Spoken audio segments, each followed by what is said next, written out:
Good afternoon, everybody. Welcome to today's pre-match press conference ahead of our game against InterMiami in the Eastern Conference Finals of the 2025 Audi MLS Cup playoffs. We have defender Kevin O'Toole. If you have any questions, please raise your hand. We'll go with Glenn first. So Esteban just introduced you as a defender. So as we are looking down on the field before the opening whistle, it looks like Kevin O'Toole's in the midfield. Indeed, that's where you ended up. Can you maybe talk about the week leading into it, and which was short because you're coming back from international duty, and then the decision to start you there? Yeah, so I mean, obviously we lost kind of two of our starting midfielders in Pepe and Aiden for the last match, and so we knew there were going to be some changes in there. I thought Johnny came in and did an amazing job of settling things on the ball, and he's a big game player, and he's shown that all year, and so I thought he was fantastic. And then wasn't sure where I was going to play in this one. I suspected it would be out wide, and it wasn't until pretty late on in the week that it was determined that I'd be playing in the midfield.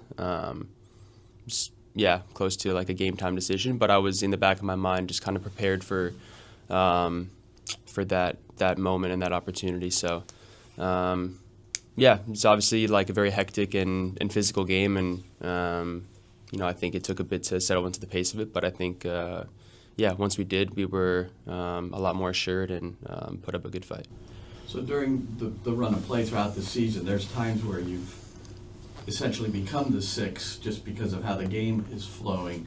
But at the end of the third Charlotte game, you actually moved in there for, I don't recall how many minutes it was. It wasn't a great deal of time, but did that help make you a little more comfortable with going in? Yeah, I think so. I mean, I think obviously it's different, planting yourself in there than popping in and out of there. And I think, that was an adjustment, but I think doing it in Charlotte gave me a bit more comfort and knowing that I've done it before. I think just kind of relying on my experience in popping in and out of the midfield, and then just trying to orient myself once I was there more permanently. Just final, have you ever played a permanent role in midfield with any team that you've played with in your career? Yeah, probably in college a little bit. Okay. Not really deep in the midfield though, more like as a 10. Yeah. It's the first time in a long time, probably since my youth career. But it was enjoyable, and we'll see if there's more opportunities down the road. A lot more going on in there. Yeah, a lot more, that's for sure. Christian? Obviously, now looking ahead, play obviously a very talented and stacked InterMiami team. When it comes to InterMiami, obviously everyone's going to look at Lionel Messi, but what makes them such a threatening team outside of just having one of the greatest players in the world on their roster? Yeah, I mean they've got quality in all positions on the field. We've obviously learned that over the last year when we played them tight in Miami, and then they came into our place, and we frankly didn't put up a good enough fight and lost that one. So I think we know what we're up against, and we obviously know their level of commitment and urgency to try to want to win the title, but we're in the same boat. And so I think if we've learned anything from the last game, it's that we give them a proper amount of respect, but we can't overdo it, and we need to play our game and impose our will on the game. And so that's kind of I think how we're going to look to approach it, is that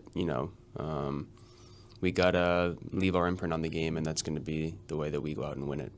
Messi's obviously played a couple of years in this league now, kind of become a fixture. You've seen him a couple times. How do you, I guess, do that balance, showing them respect but not getting lost in sort of the aura of having that particular player out there?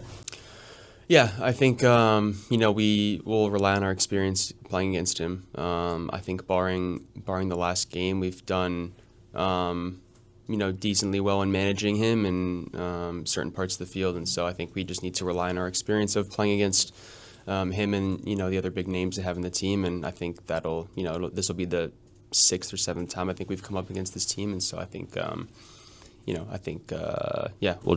look to rely on that experience and go ahead from there. Obviously not giving away the farm, but what have you noticed the team has done successfully in the past in kind of keeping him off the scoreboard or limiting his Messi's opportunities? I think it's just a full team effort, intensity in the midfield and in covering ground and making sure that he doesn't have so much time to face forward and look to play balls in behind us or run at us. And it's just a collective effort every time, just closing down the areas that he pops up in and doing the best we can and limiting him, because he's going to have his moments throughout games. That's inevitable, and he has throughout his entire career, as we've all seen. So, it'll take a collective to try to slow him down. Thank you. Yeah. Roberto? But the last time you played InterMiami, it was a 4-0 loss. What were the lessons that were learned out of that you can apply towards the game on Saturday? Yeah, I think kind of what I alluded to earlier, like we probably gave them too much respect in that game and maybe sat off them a bit too much or shied away from kind of playing our possessive style of play. And I think we just need to get back to what we know that we're good at, kind of rely on the foundation that we've built throughout the year and execute our game plan versus kind of, I guess, like wilting to theirs. That's the best way I can put it, is just impose ourselves on the game. And, if we do that and we still come up short, so be it. But we have to go out there and execute our game plan to the best of our ability, and that'll give us the best chance possible. A couple of years ago, this team only won one game on the road. Now you're on a streak where you've, correct me if I'm wrong, what is it? You've only lost one out of the last 9. But what has changed, and why is this team so successful being able to go away? I think one of the things that Pascal harped on early in the year was having a bulletproof mindset. And I know he's mentioned that in his pressers as well. I think that's just kind of been a theme that's been, you could kind of follow that line throughout the entire season. It's kind of come up in all of his conversations throughout the year. If we've had dips in form on the road, he's kind of harkened back to that message of having a bulletproof mindset. And I think that just comes down to playing our game no matter the environment and no matter the opponent. And I think we've kind of relished playing in the away environments this year and really enjoyed those hostile environments and silencing crowds. And I think the team has kind of developed that identity, and it's something that we look forward to and are excited about those challenges each time. So I think that's, the emphasis on it early in the season to kind of right that ship, and then also the way that the team has enjoyed the difficult moments on the road. For most of this playoff run now, it seems like you guys have been viewed as the underdog by the outside. I'm curious how you guys view that narrative. Do you pay any mind to it? Do you kind of lean into it and go, well, all right, we're the underdogs, how do you guys look at that? Yeah, I mean, I think the club has had a history of performing well in the playoffs as the underdog. I think even when the team won in 2021, there were a lot of road games to be had. In 2022, my first year, I know we went on the road in difficult places and came away with wins. I think it was Montreal in 22 when we did that. So, I think it's just been like part of the club's ethos to go on the road and in difficult places in the playoffs and kind of grind it out and come away with the result. And I think the team has embodied that this year. Like I said, it's a challenge that we really enjoy. So, we'll try to do it again this weekend. And just when it comes to that too, you do have some veteran presence, in particular Maxi Morales, who obviously had such a big impact on Sunday's game. When you look at Maxi's play, his leadership, what kind of comes to your mind when you think of just Maxi Morales as the player? Yeah, I mean, it's incredible to see what he's still capable of doing. I think in all the playoff matchups against Philly he scored in, I remember the one very vividly in 22 when we went ahead 1-0 on his strike, and to see him do it again last night, you just have the images of him scoring in Philly kind of replaying in your head, and it's just so cool to see. But I mean, his leadership is next level. Like the way he orchestrates the press on the field, the way he's kind of in everyone's ear in a positive way to try to bring the best out of everyone. It's it's something that's irreplaceable, and he's done an incredible job, and he always seems to elevate his game in the playoffs year after year. So. Yeah, he's just an indispensable part of the team, and he's had a tremendous contribution, especially in the last game. Thank you. Thanks. Onto the Zoom, we'll go with Andrew. Hey, Kevin. Andrew Lee with Hudson River Blue. You mentioned the 2022 conference final. You played in that game. You're sort of familiar with this kind of game, having been there. Is there anything that you guys talked about internally about the sort of emotional aspects of playing in a final and having not won in 2022, is there anything that you draw from that experience now going into this game to help you prepare and help you just kind of be ready for the challenge of kind of winning and trying to get to MLS Cup final?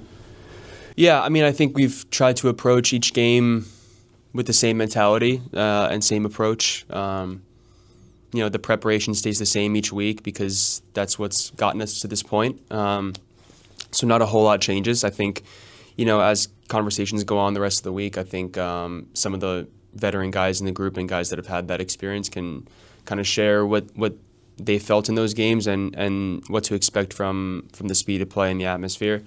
And I think those conversations will be ongoing. But in terms of the preparation from the team and individuals, I think it's kind of sticking to our routines because that's what's helped us get here.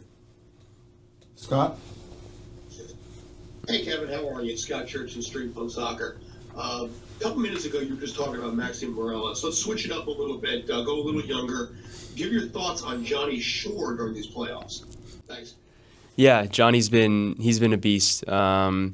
He's got this like stoic presence about him where he seems unfazed by any moment that he steps into, and I think it was kind of inevitable once our two midfielders went down in the last game that Johnny was gonna have to step up and play a big role, and I think he was excellent in the last game in settling things down in the midfield. And yeah, for a guy who's just 18 years old to step into one of the more difficult environments you can find in the MLS and in a high-paced game, to have his calm and poise and you know, be able to play his game despite what the opponent was throwing at us, it's super impressive. You don't find that in many 18-year-olds, and I think what makes him so special as a young player is his ability to you know, find his way into any game and still play his game.